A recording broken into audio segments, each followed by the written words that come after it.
தற்சமயம் கேரளாவில் வயநாடில் நடக்கக்கூடிய அந்த சம்பவங்களை நாம் பார்த்து கொண்டிருக்கிறோம். நிலச்சரிவு, மக்கள் எத்தனையோ பேர் வஃபாத் ஆயிட்டாங்க, எத்தனையோ உயிர்கள் போயிடுச்சு, ஊரே இல்லாமல் போயிடுச்சு இல்லையா? அந்த சம்பவங்களை பார்க்கும் பொழுது, இந்த காட்சிகளை பார்க்க பார்க்க மனசு ரொம்ப வேதனையாக இருக்குது, கஷ்டமாக இருக்குது. எனவே ஒரு ஹதீஸை பார்த்தால் மனசு கொஞ்சம் ஆறுதலாக இருக்கு.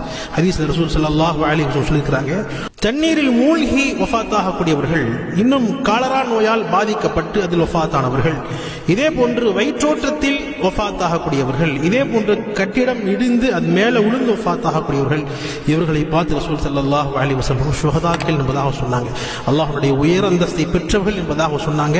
நிச்சயமாக இந்த ஒவ்வொரு சம்பவத்தை பார்க்கும் பொழுது மனசு ரொம்ப வேதனையாக இருக்கிறது. யாரெல்லாம் வஃபாத் ஆகியிருக்கிறார்களோ அல்லாஹ் அவர்களை ஷஹீதுடைய அந்தஸ்தை நசீபாக்குவானாக. யாரெல்லாம் தன்னுடைய குடும்பத்தை, வீடுகளை இழந்திருக்கிறார்களோ அவர்களுக்கு அல்லாஹ் அழகிய பொறுமையை நசீபாக்கி அருள்வானாக. மேலும் நம் அனைவருக்கும் அது போன்ற சோதனையை விட்டும் அல்லாஹ் பாதுகாத்து அருள்வானாக. ஆமீன்.